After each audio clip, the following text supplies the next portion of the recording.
Assalomu alaykum, hurmatli obunachilar. Bugun sizlar bilan papka ochish usullarini ko'rib o'tamiz.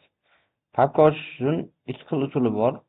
Birinchisi, sichqoncha o'ng tugmasini ishchi oynamizga bosib, xuddi shu oynani ochib, ochilgan oynadan sazdar va papku. Ochilgan, ya'ni yaratilgan papkamizga ixtiyoriy nom berib, taxmin qilib olamiz Enter tugmasi bilan. Bu birinchi usuli. Ikkinchi usuli esa klaviaturada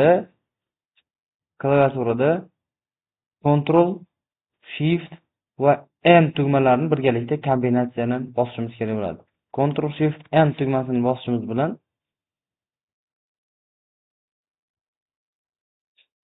mana bizga yangi papka hosil qilib beradi. Ctrl Shift M. Ctrl Shift M mana. Ctrl Shift M mana. Bu klaviatura kombinatsiyasi edi. E'tiborlaringiz uchun rahmat.